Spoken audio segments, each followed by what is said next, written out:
तो अगर कोई भी सरकारी जमीन है, अगर आप उसको कब्जा किए हुए हैं, बहुत दिन से आपके अंदर में पूर्वज से अभी वो कब्जे में है और अभी भी वर्तमान में कब्जे में है, तो सरकारी जमीन का कागज आपको जो है वो तैयार करवा लेना चाहिए। देखिए, नहीं तो देखिए सरकारी जमीन पे होता क्या है कि कभी भी प्रशासन के द्वारा अतिक्रमण समझकर तुरंत खाली करवा दिया जाएगा अगर कोई आदमी लग गया तो।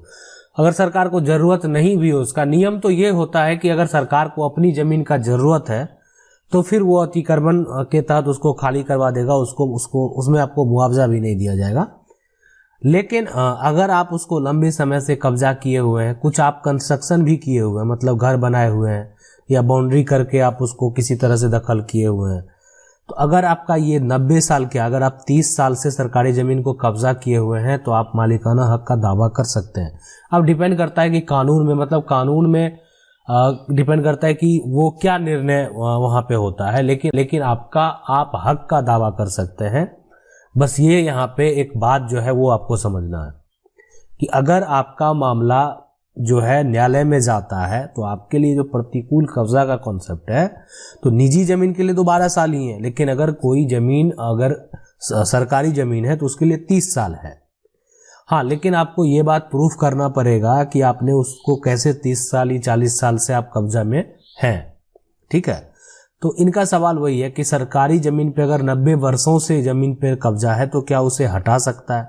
देखिए, हटाने का अगर आप कुछ नहीं करेंगे और एक दिन सरकार को जरूरत पड़ जाएगा जमीन का, या कोई आदमी लग जाएगा, मतलब कहने का मतलब क्या होता है कि कोई जो है एक तरह से अधिकारी को कंप्लेन कर दिया कि उसको उस चीज से दिक्कत है, समस्या है, मैंने सरकारी जमीन को आप इस तरीके से कब्जा किए हुए हैं जो हो सकता है दूसरे व्यक्ति को उससे दिक्कत हो रहा है, या कोई सरकारी योजना का काम करवाना है, तो अन कह के जो है उसमें अगर आप नहीं हटाएंगे तो अतिक्रमण के रूप में हटाने का आदेश जारी हो जाएगा। लेकिन अगर ये मामला आप न्यायालय में ले जा सकते हैं, अगर मान लेते हैं कि अभी फिलहाल एक सवाल है कि आपको कागज कैसे बनाना है, तो कागज के लिए पहला है कि आप जिला अधिकारी को ही आप बंदोबस्त करने के लिए आवेदन करें। अगर वहां से ऐसा नहीं होता है तो फिर आप अपना दावा जो है मालिकाना हक का दावा के लिए न्यायालय में जाए, सिविल न्यायालय में जाए। तो ये आपको पूरा प्रक्रिया फॉलो करना होता है।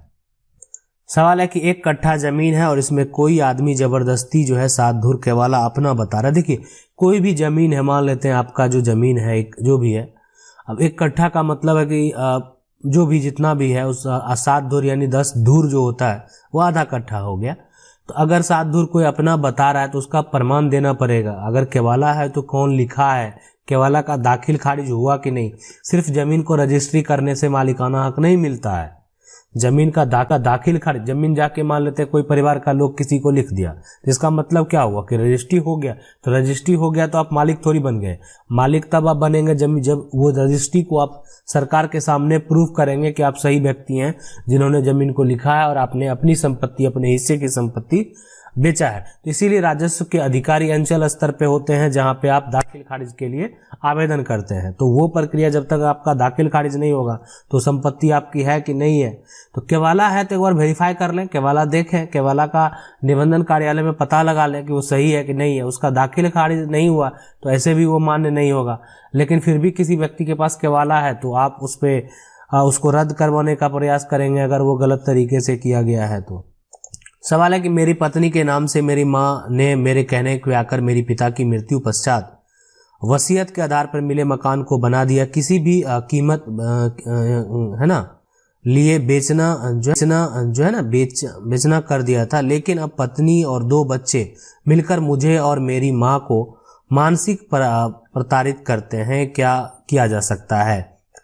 देखिए, अगर ये मामला ही अलग होता है थोड़ा, अगर कोई मान लेते हैं मानसिक किसी को ऐसा करता है तो आप उस पर एक्शन ले सकते हैं, ठीक है। और उस पर आप सबसे पहले तो आप एक तरह से जो भी अगर बेटे हैं, बच्चे हैं, अगर उस तरह से कोई भी मानसिक अगर प्रताड़ित करता है तो उस पे भी मजिस्ट्रेट के पास आप केस फाइल कर सकते हैं उसके खिलाफ। और लेकिन उसके लिए आपको कुछ सबूत इकट्ठा करने पड़ेंगे। आज अभी वर्तमान में डिजिटल का ज़माना है तो कुछ ऐसे कि अगर आपको लगे कि ऐसा किया जा रहा है आप उस पे जो है कुछ ऐसा कर सकते हैं। मान लेते हैं कि कल आप किसी के खिलाफ कंप्लेन करते हैं और वहाँ पे आपके पास कोई भी पुख्ता सबूत नहीं है जो बता सकें, और वहाँ पे वो लोग उसको एक्सेप्ट नहीं करें और काफ़ी बेहतर ढंग से अपने आप को पेश करे, वहाँ पे लगेगा कि वो काफ़ी बेकसूर है और आप ही लोग उसको तंग कर रहे हैं। तो इसलिए सबूत का ज़रूरत जो है आज के युग में, और अभी तो डिजिटल का ज़माना है, तो आपको ये कर लेना चाहिए। और उसके बाद आप मजिस्ट्रेट के सामने जो केस फाइल करेंगे, थाना प्रभारी को भी आवेदन करेंगे अगर ऐसा कोई भी यहाँ पे समस्या होता है तो ये इसलिए कि अगर जो भी है विवाद मान लेते हैं संपत्ति से शुरू होता है या जो भी है ना, लेकिन अगर यहाँ पे मानसिक प्रताड़ित किसी को किया जाता है तो उस पर जरूर कार्रवाई किया जाएगा। सवाल है कि सर मेरा जमीन मेरे दादा 3 भाग में बांटे थे, उसमें से हमको ज़्यादा मेन रोड के किनारे दिया गया ज़मीन ताकि जो भी फसल को पैदा करें किया गया बकरी चर जाए, और जब मैं मेन रोड बना तो ज़मीन को फिर से बांटने बुक को बोलता है। मेरा जो है कि तो हम क्या करें, और मेरा दादा जो है मरे हुए 5 ईयर हो गया है, जहां मेन रोड मेरा ज़मीन है वहां 3 हिस्सा करना चाहता है। देखिए वो तो बिल्कुल बात सही है कि अगर लालच वाली बात होगी ना, ये लालच वाली बात होगी। और सबसे पहले कि आपकी जो ज़मीन अलग हुआ, जो बंटवारा हुआ, जो हिस्सा पड़ा, मान लेते हैं आगे से मेन रोड है, ये आपकी ज़मीन है, तो क्या इस हिस्से में सबका अलग अलग जमाबंदी कायम हुआ कि नहीं हुआ, सब अलग अलग रसीद कट रहा है नहीं। अगर ये कट रहा है तो फिर आपको उतना दिक्कत नहीं होगा, अगर पुराना बंटवारे के आधार पर सारा कुछ अलग है तो। लेकिन अगर मान लेते हैं कि ऐसा कुछ नहीं है, ठीक है, सब कुछ जो एक तरह से पूर्वज के नाम पे ही है, सिर्फ ज़मीन को बांटा गया है, तो उस केस में अगर कानूनी तौर पे ये चाहेंगे फिर से बंटवारा करना, तो अगर कोई भी सारा कुछ मौखिक तरीके से अगर है तो फिर कर सकते हैं, उसमें आप फिर कुछ नहीं कर पाएंगे। इसलिए ठीक है, आप अपने हिसाब से लड़ाई को जारी रखेंगे, लेकिन इसलिए कि वर्तमान में आपका वहाँ पे कब्जा है। और लेकिन उस केस में यहाँ पे अगर ये चाहेंगे कि पूर्वज के नाम से ही संपत्ति है तो वो चाहेंगे फिर से बंटवारा करना, तो उसके लिए भी प्रावधान है, वो पार्टीशन शूट करके फिर से बंटवारा कर सकते हैं।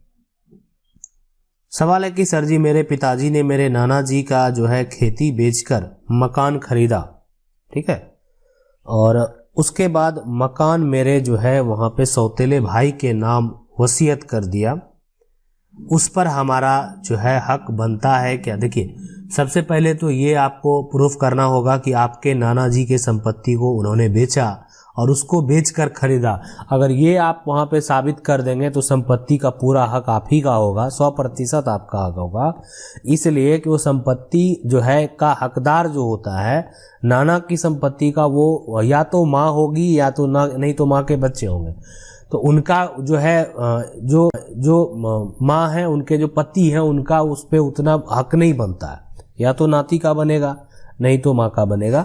तो अगर वो आप ही की माँ की जो है संपत्ति है और उस केस में उसको वो बेचकर ऐसा करते हैं, तो आपको प्रमाण देना पड़ेगा कि वो जो संपत्ति खरीदा गया, ये प्रूफ करना पड़ेगा। अगर ऐसा प्रूफ करने में आप सफल होते हैं, जैसे मान लेते हैं कि अगर पिता है, पिता का और कोई संपत्ति नहीं है, पिता का कोई बड़ा इनकम का स्रोत नहीं है जिससे वो संपत्ति को खरीद सकते हैं, या तो संपत्ति जब भी कोई खरीदा जाता है तो पैसे जो भी लाए गए, कहाँ से लाए गए, ये भी देखा जाता है कि किस तरह से पैसे लाए गए। तो अगर ये आप प्रूफ कर देते हैं तो आप संपत्ति में हक अपना पा सकते हैं, अगर ऐसा कर भी दिया गया है तो। सवाल है कि क्या पंचायत स्तर पर बना कागज का वैल्यू कोर्ट में है?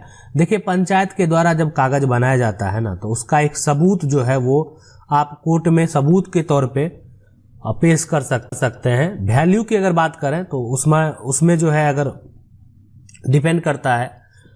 अब ऐसा नहीं कि पंचायत स्तर पर सिर्फ कागज बना दिया गया तो एक आदेश हो गया। सिविल न्यायालय मान लेते हैं जजमेंट दे दिया, तो आगे जो दूसरे न्यायालय में लोग जाते हैं, किस लिए जाते हैं? उसी को चैलेंज करने के लिए जाते हैं। तो पंचायत स्तर पर अगर किसी को मान लेते हैं रजामंदी नहीं है, ठीक है, और पंचायत ऐसा फैसला भी दे दिया है, तो बिल्कुल उसका मान्यता वहां नहीं होगा।